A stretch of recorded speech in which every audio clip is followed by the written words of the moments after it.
पुणे शहरातील सिंहगड रस्त्यावर उभारण्यात आलेल्या दुहेरी उड्डाणपूल प्रकल्पाचं उद्घाटन आज दुपारी मुख्यमंत्री देवेंद्र फडणवीस यांच्या हस्ते होणार आहे। वाहतूक कोंडी कमी करण्यासाठी हा पूल अत्यंत महत्त्वाचा ठरणार आहे। पुण्यातील कस्तुरे चौक गणेशोत्सव मंडळाने अनोखा उपक्रम राबवलाय।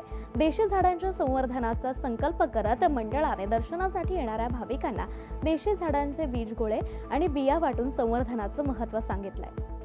पुण्यातील छत्रपती राजाराम मंडळाने यंदा 10 संत महापुरुषांच्या पादुका दर्शनासाठी ठेवल्यात।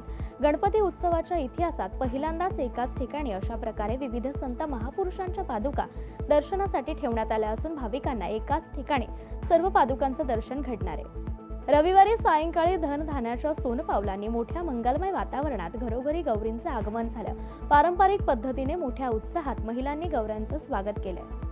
श्रीमंत दगडूशेठ हलवाई गणपतीला 133 लिटर संत्र्यांच्या आईस्क्रीमचा नैवेद्य दाखवण्यात आलाय। पुण्यातील सुप्रसिद्ध किगा आईस्क्रीमच्या वतीने हा नैवेद्य अर्पण करून तो प्रसाद भाविकांना देण्यात आलाय। पहिल्यांदाच एका भारतीय विद्यापीठाने ब्रिटन आणि जर्मनीतील विद्यार्थ्यांना आयुर्वेद शिकवलंय। सर्वपल्ली राधाकृष्णन राजस्थान आयुर्वेद विद्यापीठाने जोधपूर येथे हा उपक्रम सुरू केला असून त्याचा विस्तार आता विविध देशातील विद्यापीठांमध्ये होणार आहे।